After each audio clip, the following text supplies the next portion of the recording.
Hi students, welcome back to current electricity. So this is part 2. So we know what do you mean by current. So current is a net flow of charges at a particular direction is called current. So current will move through the conductors only. In insulator, they does not allow the electricity to pass through them. So only we focus on the conductors. So in conductors, there are solids and liquids and gases are there. Mainly we focus only good conductors, that is metals. So we are going to see the current carriers in various materials. First in solids. In solids, there are large number of free electrons are there. So these free electrons will move from one place to another place. So this causes electric current. But positive ions are fixed. They can't be able to move. So only free electrons will move when electric field is applied from negative potential to positive potential. So the charge carriers are current carriers in the solids are free electrons. In the case of liquids, very few liquids are acting as good conductors. So in the case of, they are called as the electrolyte. So if you take copper sulfate or sodium chloride solution, when dissolved in a water, they are separated into their positive and negative ions. If you take sodium chloride solution, when dissolved in the water, sodium positive ions Na plus and chlorine Cl minus. So Na plus ion, Cl minus, positive and negative ions are produced. Here both positive and negative ions will flow when electric field is applied through them. So both are the negative and positive ions are the current carriers in liquids. So third one in case of gases. So normally all gases are insulators in nature, but at some certain conditions, at very low pressure and high electric field. So usually taking in the discharge tube, vacuum tube. So gas is ionized. When at low pressure, high electric field is applied, the gas is ionized into electrons and positive ions. So when electric field is applied along this, the charges, these electrons and the positive ions will flow. So here the free electrons and the positive ions are the current carriers. They will constitute the current. The movement of electrons and the positive ions constitute the electric current. So these are the current carriers in various materials. Next, current density. We know current density is the current passing through the unit area at unit time. So J can be written as I by A. So current per area. So already I equal to, we know, NE A into VD. So J equal to I by A, NE into VD. In vector form, I equal to J vector dot A vector, where I is a scalar, current is always scalar, and it is taken as dot product of two vectors. So J vector, density area, current density vector, and the area vector, which gives the scalar. So it is equal to I. Next, let us see the Ohm's law. Ohm's law, we know that Ohm's stated that the current passing through the conductor per second, that is at constant temperature, current passing through the conductor is directly proportional to the voltage applied to the both ends of the conductor. So simply we can write I is proportional to V, or V proportional to I. So in order to remove this proportionality, we introduce the constant R. So we can write V equal to IR or V equal to RI. So V by I equal to R is constant. V by E is always constant.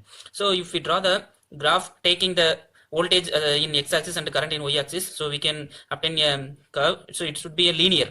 For Ohm's law, according to Ohm's law, V equal to IR. So V by I, the slope will be constant, which gives the R value. So it is a linear curve. So it is valid only for conductors. So not applicable to the semiconductor, because in semiconductors R is not constant. So V by I is not linear. It may vary with temperatures. So V by I gives the R. So from Ohm's law, V by I is a constant, which is called R. So R is here resistance of the material. So which is defined as it is the opposition offered by the material to the flow of charges. So R is constant for at a particular temperature to a conductor. So we can write R equal to V by I. So here R is based on nature of the materials and its dimensions. So this opposition, that is R, is based on nature and the dimension of the material.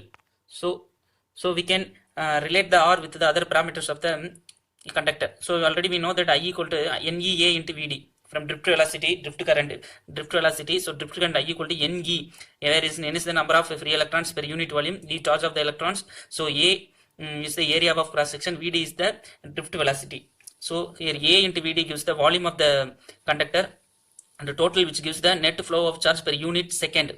So which gives the current I equal to NEA into VD. We know the formula for VD. VD equal to EE tau by M. So substitute this value in this equation, we obtain I equal to NEA into EE by M into tau. So after that, we know E equal to the electric field is taken as voltage by length. So in a conductor, the electric field applied through the conductor is voltage drop divided by the length of the conductor. So E equal to V by L. So V equal to EL. So I equal to, we can write N E squared A tau, and for E V by L and M. So I equal to N E squared A tau by M into V by L. So after that V by I. So all things bring the I to right side, and other things put to the left side. So V by I gives only Ne squared divided by, so M divided by Ne squared A tau. So V by A already we know that, which gives the values of R. So R equal to ML by Ne squared A tau. ML Ne squared tau into A. Here L is the length of the conductor and A is the area of cross section. It is based on the dimensions of the conductor. The other things, M mass of the electron, N free electron density, charge of the electron, tau is the relaxation time. So these all things are constant to a particular conductor at a particular temperature. So this is taken as a single constant called rho. So we can write rho into L by A. So R equal to rho into L by A. So where rho is called resistivity of the conductor. Resistivity. So we can write here rho equal to M by Ne squared tau. Here R is directly proportional to the L and inversely proportional to area A. So it's based on the dimension of the conductor material. So rho is resistivity. It is only based on the nature of the material, that is mass of the electron, and the nature of the material means number of free electrons, density, so N, based on only N. So M and E tau are constant. N is the free electron density. It varies from material to material, rho, because number of free electron density N varies from material to material. So rho, resistivity of the material, will vary. So it is a constant for a single material at a constant temperature. Rho will be constant for a particular material, but R may be vary, depends on the temperature, length and area. And unit of the resistance is ohm. It's named after George Simon Ohm. So and unit of resistivity equal to ohm meter. Ohm meter. At the same time, rho is the resistivity. The reciprocal resistivity gives the conductivity of the material. Conductivity. And the resistance, the reciprocal of the resistance is called the conductance. So the unit of conductance is mho, and unit of conductivity is mho per meter. Temperature dependence of resistance. The resistance will vary with the temperature of the material. So we know R equal to M by Ne squared tau L by A. Here L by, this value is rho. So rho L by A we can write.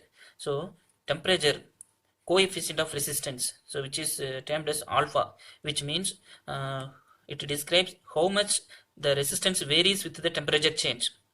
So alpha is written as RT minus R naught by R naught T, where these are the resistances. R naught is the resistance at 0 degree Celsius. So if you take in a material at 0 degree Celsius, its resistance is called R naught, and mention a particular temperature, example 50 degree Celsius or 60 degree Celsius. So at that temperature, resistance will increases. So increased temperature is called RT, and divided by R naught, same, the resistance at 0 degree Celsius, and T is called the time, the temperature. Temperature at temperature increase from 0 degree to at a particular temperature. So RT minus R naught by R naught into T. Otherwise we can write alpha equal to, so for replacing the 0 degree Celsius at a particular two temperatures, if you take two temperatures, so we can obtain the two resistances. At temperature T1 resistance will be R1, and temperature T2 resistance will be R2. Usually in metals or good conductors, if the temperature increases, the resistance will increase due to the collision of more number of electrons. Due to the number of collisions, due to more internal energy, and relaxation time decreases, therefore resistance increases. You know the formula. If temperature increases, collision increases. So relaxation time, the time between the collisions, will decreases. So if decreases, it's inversely proportional. So R will be automatically increase. So we can write R2 minus R1 by R1 into T2 minus T1 gives the temperature coefficient of the resistance. Here alpha is called positive temperature coefficient of resistance for metals, because as temperature increases, resistance increases. So in case of semiconductors, we know as the temperature increases, the resistance will decreases. So due to the temperature increases, the more number of free electrons will be created, so conductivity will increases. At the same time, resistivity decreases in semiconductors. Okay, for that case, R2 is less than R1, which means negative. R2 minus R1 is negative, so which gives the minus value. So here alpha is called negative temperature coefficient of resistance in the case of semiconductors. So in metals, it is called positive temperature coefficient of resistance. Here we are going to see the resistivity of various materials, and rho is given at 0 degree Celsius. So for various for conductors, silver, copper, aluminum, tungsten. So these are the very good conductors, and for this the value will be very less, in the order of 10 to the power minus. The least value is for silver. So 1.6 into 10 power minus 8, thereafter 1.7 into 10 power minus 8 for the copper. So that we are using for electrical conduction. So copper is usually used in the house wiring purpose, and aluminum is used for the industrial purpose. So because of due to the electrical conductivity is very high, so resistivity is very less, 10 to the power minus 8, and compared to the insulators. Here for insulator, if you take the glass, 10 to the power plus 10 ohm meter.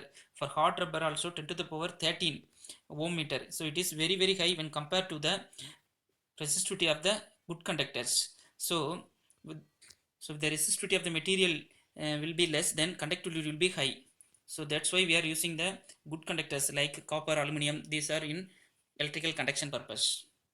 Next, let us see the color coding of the resistors. Resistors are simply the material which offers the resistances in electrical circuits. So we know that if the resistance increases, current will decreases.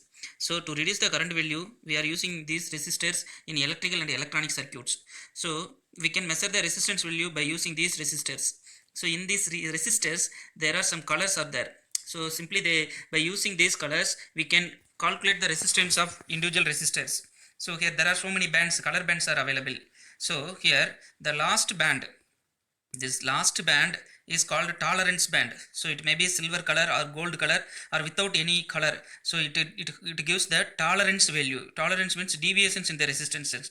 And next to the tolerance band, so there is some color band is there. So that is called the first band near to the tolerance band. This is called a multiplier band.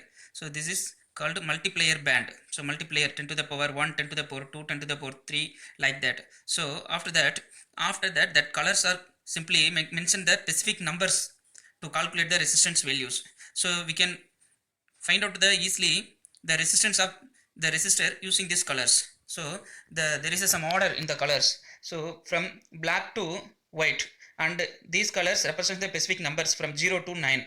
So for this we have some convention. In color coding, the colors are starting from black to white, that is black, brown, red, orange, yellow, green, blue, violet, gray and white.